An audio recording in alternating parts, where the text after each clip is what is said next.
నమః. Welcome to our YouTube channel Chaganti పాటి talks. గురు పరంపరలో పార్ట్ 1 శ్రీ గురు చరిత్ర 44వ అధ్యాయము. శ్రీ గణేశాయ నమః. శ్రీ సరస్వతి నమః. శ్రీ గురుభ్యో నమః. ప్రస్తావన: సత్కథా శ్రవణానికి సద్గురు సేవా వృత్తాంతాలు శ్రేష్టతములు. అట్టిది వినిన నామధారకుడు ధన్యోస్మి అంటాడు. తంతకుడు శ్రీ గురుని ఆజ్ఞాపిస్తే వారి పాదుకలు ధరించి వారితో కలిసి యోగ గమనంతో శ్రీశైలం తేరి దర్శిస్తాడు. త్వష్టను గురుపుత్రుడు కోరినది అట్టి స్థితియే అని పాదుకలు పొందమనే. శ్రీగుడు శ్రీశైల మల్లికార్జునుడు కల్లేశ్వరుడు కూడా తామేనని దర్శనం ఇచ్చాడు. మహనీయుల సంచారం వల్లనే తీర్థాలకు క్షేత్రత్వం వచ్చిందని శ్రీగురుడు చెప్తాడు. కానీ సద్గురువు తాను గురువునని చాటుకోడు. అందుకే శ్రీగురుడు తన నివాసం వలన గంధర్వపురం సంగమము పవిత్రమైనాయని చెప్పక అచ్చటి తీర్థాలు దేవతల సాన్నిధ్యం వల్ల అవి పవిత్రమని చెప్తారు. ఆ దేవతలనే సేవించమని చెప్తారు. భక్తుడే అనుభవంతో సద్గురు పరమేశ్వరుని గుర్తించి ఆశ్రయించాలి. అందుకే శ్రీ రమణ మహర్షి తాను గురువునని ఇతరులు శిష్యులను తలిచేవాడు ఆ పేరుకే అర్హుడు కాదు అంటారు. నిజానికి దేవతల కంటే సద్గురువే శ్రేష్ఠుడు. కల్లేశ్వరుడు నరకేసరిని చండలేశుడు నందిశర్మను తమనుగాక శ్రీగురుని సేవించమని ఆదేశించారు. ఈ లీల షిరిడీ సాయిబాబా చరిత్రలో కూడా చూడవచ్చు. శ్రీకృష్ణుని విశ్వరూపంలో లాగా సకల దేవతలు విశ్వరూపుడైన సద్గురుని ఎందుంటారు. ముక్తికి సద్గురు కృపే ముఖ్యము. విమర్శుడనే రాజు మరి 7 జన్మల తర్వాత అగస్త్యుని అనుగ్రహంతో ముక్తున్నవుతానని చెప్తాడు. సద్గురు మానవుణ్ణి శంకించడం పాపమే. ఇతర పాపాల వలె అది కూడా సద్గురు సేవల క్షాళనమవుతుందని శ్రీగురుడు నందిశర్మకు చెప్తాడు. భావయుక్తమైన సద్గురు స్తోత్రం కూడా అంతటి మహిమాన్వితమే. శ్రీగురుని అనుగ్రహం వలన విద్యావంతుడైన నందిశర్మ చేసిన గురుస్థుతి అతని కుష్ఠవ్యాధిని నివారించి అతడికి తత్వజ్ఞానము భుక్తి ప్రసాదించింది. సద్గురువు కథాశ్రవణము రచనము పఠనము కూడా ప్రధానమైన ముక్తికి సాధనాలేనని నందిశర్మ నరకేసరుల వృత్తాంతం నిరూపిస్తాయి. అంతటి సద్గురు చరిత్రను పారాయణ చేస్తున్న మన భాగ్యం ఎంతటిదో గుర్తించి పారాయణ చెయ్యాలి. ఇటు దృఢమైన స్మృతి మనలో కలిగినందుకు మిగిలిన దత్తావతారులైన సద్గురుల చరిత్రలు కూడా ఇంత శ్రద్ధగాను పారాయణ చేస్తే అన్ని రూపాల్లో అవతరించిన శ్రీ దత్తస్వామి పట్ల మన భక్తి దృఢమవుతుంది. ఈ విషయాలనే 44, 45, 46వ అధ్యాయాలు వివరిస్తాయి.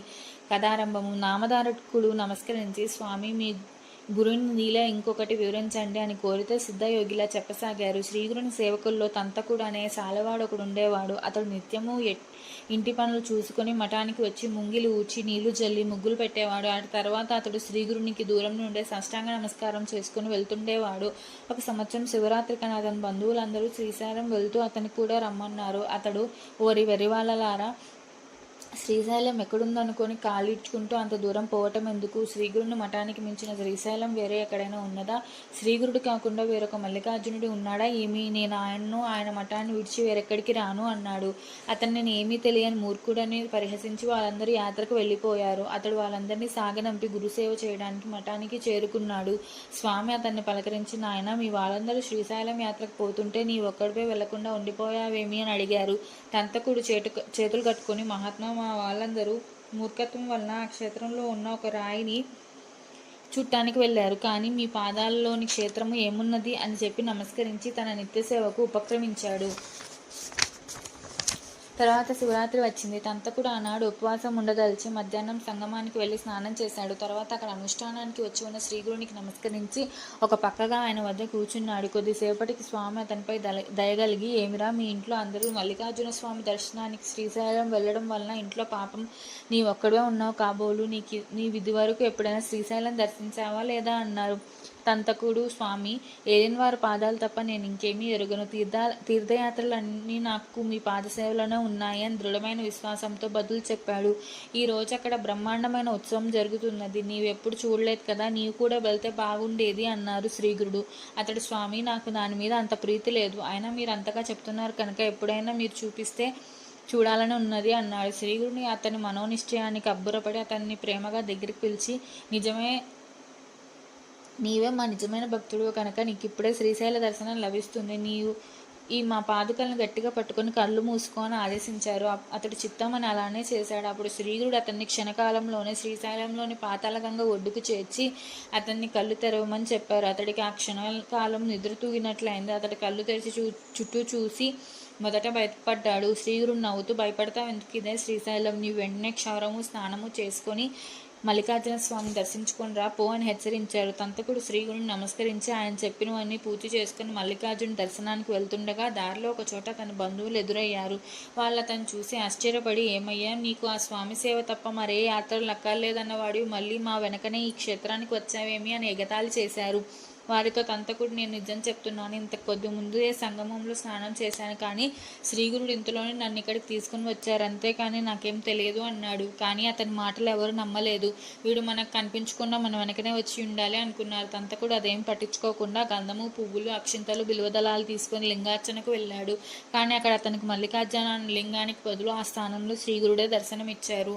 అతడి భక్తులు అర్పిస్తున్న పూజలన్నీ ఆయనకే చెందుతున్నట్లు అతనికి దర్శనమైంది. అతడు మొదట ఒక క్షణకాలం ఆశ్చర్యచకితుడై, కానీ మరలా అంతలో తెలివి తెచ్చుకుని శ్రీగురుడు సాక్షాత్తు శంకరుడే కదా అని సమాధాన పడ్డాడు. తర్వాత మల్లికార్జునికి పూజ చేసుకుని పొంగిపొర్లుతున్న సంతోషంతో పాతాళ గంగ వద్దకు చేరాడు. శ్రీగురుడు అక్కడ యథాపూర్వమే కనిపించి, నీవింక కొంతసేపు ఇక్కడే ఉండి మీ వాళ్ళతో కలిసి వస్తావా లేక మాతో వస్తావా అని అడిగారు. తంతకుడు, మహాత్మా, నేడొక గొప్ప విచిత్రం చూసి వచ్చాను. లింగార్చనకని దేవాలయానికి వెళ్ళినప్పుడు నాకు అక్కడ శివలింగంలో మీరే కనిపించారు.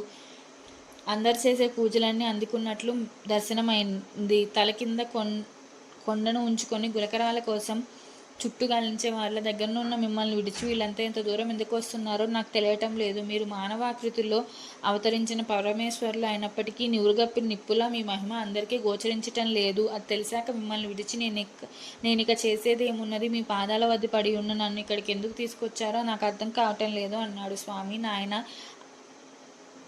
అలా కాదు. విశ్వమంతటా వ్యాపించిన పరమేశ్వరుడు ఒకడే ఉన్నప్పటికీ ఆయన సన్నిధిని అనుభవించడానికి స్థాన మహిమ భక్తులకు ఎంతో ఉపకరిస్తుంది అన్నారు. అప్పుడు భక్తుడు దాన్ని వివరించమని కోరగా శ్రీగురుడు ఇలా చెప్పారు. నాయన, మహాశివరాత్రి నాడు ఈ క్షేత్రంలో ఎంత మహిమ ఉంటుంది. పూర్వ కిరాత దేశంలో పరాక్రమశాలి బుద్ధిమంతుడైన విమర్శనుడు అనే రాజు పరిపాలిస్తుండేవాడు. అతడు ఈశ్వర భక్తుడే గాని యుక్తాయుక్త విచక్షణ లేకుండా ఇంద్రియ సుఖాలను అనుభవిస్తూ పరస్త్రీలను లంపటుడుగా ఉండేవాడు.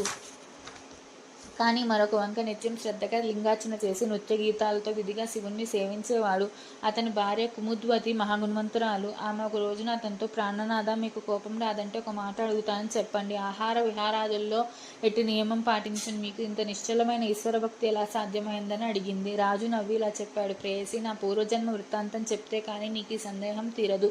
వెనకటి జన్మలో నేను ఒక గొల్లవాణ్ణి వారింట్లో కుక్కగా జీవించాను. అప్పుడు ఒక మాఘమాసంలో మహాశివరాత్రి నాడు ఊళ్ళోని జనమంతా దైవదర్శనానికి అచ్చట శివాలయానికి వెళ్ళారు. ఆనాడు అందరూ ఉపవసించాలి కనుక నా యజమాని కూడా అన్నం వండుకోలేదు, నాకు పెట్టను లేదు. అందువలన అందరితో పాటు నేను కూడా ఉపవాసం ఉండవలసి వచ్చింది. ఆనాడు ప్రదోష సమయంలో ఆ ఇంటి వారందరూ శివాలయానికి వెళ్తుంటే నేను కూడా తోక ఆడించుకుంటూ దారిలో పులిస్తరాకుల కోసం వెతుక్కుంటూ వారి వెంటనే వెళ్ళాను. గ్రామస్తులందరూ తలొక దివిటి చేత పట్టుకొని శివనామ సంకీర్తనం చేస్తూ ఆలయానికి ప్రదక్షిణం చేస్తున్నారు. నేను ఆకలికి ఓర్వలేక తినడానికి ఏమైనా దొరుకుతుందన్న ఆశతో ఆ గుడిలో ప్రవేశించి అన్ని మూలలా తిరుగుతున్నాను. నేను లోపలికి చూసేసరికి అచ్చట శివలింగం నా కంటపడింది. ఇంతలో పూజ చేస్తున్న అర్చకులు నన్ను చూసి కుక్కను కొట్టండి అని కేకలు వేశారు. నేను పారిపోవాలని చూశాను, కానీ సింహద్వారం దగ్గర సందు లేకుండా జనం మూగడంతో నాకు దారి చిక్కలేదు. కొందరు కర్రలతో చేత పట్టుకొని తరుముతుంటే నేను వారి బారి నుండి తప్పించుకోవాలని 3 సార్లు ఆలయం చుట్టూ పరిగెత్తాను. చివరికి అచ్చటి జనం నన్ను బలంగా బాధడంతో నేను ద్వారం వద్దనే పడిపోయి ప్రాణం విడిచాను. ఈ రీతిని నేను తెలియకనే ఉపవాసం ఉండి శివపూజ, దర్శనం, ప్రదక్షిణలు చేసిన పుణ్యంను ఆర్జించాను. ఆలయం ద్వారం వద్ద నిలిచిన వారి చేతను దివిటీలను దర్శించి శివుని సన్నిధిలో ప్రాణం విడిచాను. అందువల్లనే నాకు ఇప్పుడు ఇంత మాత్రమైన జ్ఞానము, రాజ్యము లభించాయి. అయినప్పటికీ నాటి కుక్క బుద్ధి మాత్రం నన్ను ఇంకా వదలలేదు. అందుకే నేను ఇప్పటికీ నా నడవడు తప్పని తెలిసినా మార్చుకోలేకున్నాను. కుముద్వతి ఆ వృత్తాంతం విని ఆశ్చర్యపడి అతని పాదాలకు నమస్కరించి, ప్రాణనాథ, శివానుగ్రహం వలన మీరు సర్వజ్ఞులయ్యారు. దయతో నా వెనకటి జన్మల గురించి తెలపండి వేడుకున్నది. విమర్శనుడు నవ్వి, ప్రేయసి, పూర్వం శ్రీశైలంలో నీ ఒక పావురంగా ఉన్నావు. నీ ఒక రోజు అడవిలో మాంసం ముక్కున కరుచుకొని పోతుండగా ఒక డేగ దాన్ని లాక్కోదలిచి నిన్ను తరిమింది. నీవు ప్రాణభీతితో మల్లికార్జున ఆలయ గోపురం చుట్టూ ఎగిరావు. చివరకది నిన్ను చంపి మాంసం ముక్కను ఎత్తుకుపోయింది.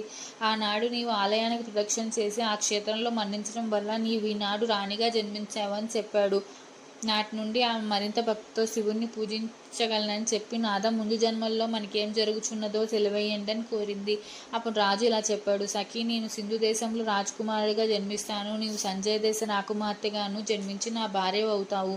ఆ పై జన్మలో నేను సౌరాష్ట్ర దేశానికి రాజును అవుతాను. నీవు కళింగ రాజకుమార్తెవై నా రాణి అవుతావు. అటుపై జన్మలో నేను గాంధార దేశానికి రాజును అవుతావు. నీవు మగధ దేశ రాజపుత్రిగా జన్మించి నన్ను వివాహం చేసుకుంటావు. ఆ తర్వాత జన్మలో నేను అవంతి రాకుమారుడిగా జన్మించినప్పుడు నీవు దాశరణ దేశంలో రాకుమార్తెగా జన్మించి నా పట్టమహిషి అవుతావు.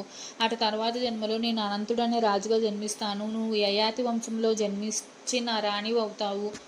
ఆ పైన నేను పాండ్య దేశంలో పద్మవర్ణుడనే రాజుగా జన్మిస్తాను. అప్పుడు నీవు విదర్భ దేశంలో సుమతి అనే రాకుమార్తెగా స్వయంవరంలో నన్ను వివాహం ఆడతావు. అప్పుడు నేను సర్వశాస్త్రాలు నేర్చి దేవతలను బ్రాహ్మణులు పూజిస్తూ దాన ధర్మాలు చేసి చివరకు వృద్ధాప్యంలో అగస్త్య మహర్షి వలన సన్యాసాశ్రమం తీసుకొని మరణించాక నీతో కలిసి జన్మరాహిత్యం పొందుతాను. ఇంతటి కారణమే శ్రీశైల మల్లికార్జున అనుగ్రహమే కనుక మనం శ్రీశైలం దర్శించి వద్దామని చెప్పి కుముద్వతితో కలిసి యాత్ర చేసి వచ్చాడు. కనుక తంతుక తెలియకనే ఈ క్షేత్రంలో చేసిన ప్రదక్షిణ వలన ఒక పావురానికి రాణి పదవి, తర్వాత మోక్షము కలిగాయి. నీకు ఇప్పుడు ఈ సంగతి తెలిసింది కనుక నేటి నుండి నీవు నిరంతరం ఈశ్వరుని ఆరాధించు. గంధర్వ నగరంలో మల్లికార్జునుతో సమానమైన మహిమగల కల్లేశ్వరుడు ఉన్నాడు. నీవు నిత్యం ఆయన్ను ఆరాధించు అని చెప్పాడు. తంతకుడు: స్వామి, మీరెందుకు ఇలా చెప్తున్నారో నాకు తెలియడం లేదు. మల్లికార్జున స్థానంలో నాకు దర్శనమిచ్చింది మీరే కదా. సర్వవ్యాపకులు పరంజ్యోతి స్వరూపులైన మీ పాదాలను ఆశ్రయించిన నన్ను వేరుగా శివార్చన చేయమంటారేమిటి?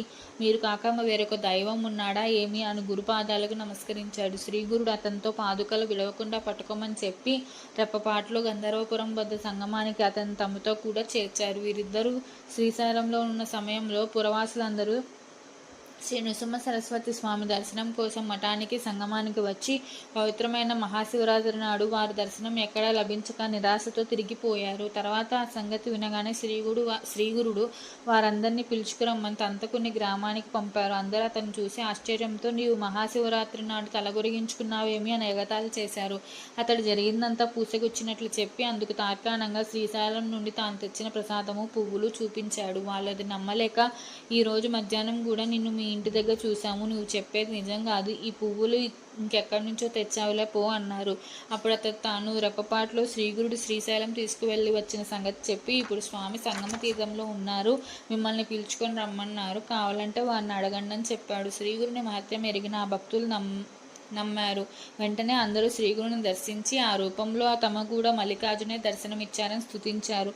తర్వాత 15 రోజులకు శ్రీశైల యాత్రకు వెళ్ళిన పురవాసులు తిరిగి వచ్చి ఆ క్షేత్రంలో తాము తంతకుని చూశామని చెప్పారు. అంతవరకు అతని మాటలు నమ్మని వారు కూడా తంతకుడు చెప్పినది వాస్తవమే అని తెలుసుకున్నారు. తంతకుడు యావజ్జీవం స్వామిని సేవించి చివరకు ముక్తిని పొందాడు. శ్రీగురుని మహత్యం ఎంతని చెప్పగలము. 44వ అధ్యాయం సంపూర్ణం. శ్రీ దత్తాయ గురవే నమః. శ్రీ శ్రీపాద శ్రీవల్లభాయ నమః. శ్రీ నృసింహ సరస్వతి నమో నమః. Please subscribe our channel. Thank you.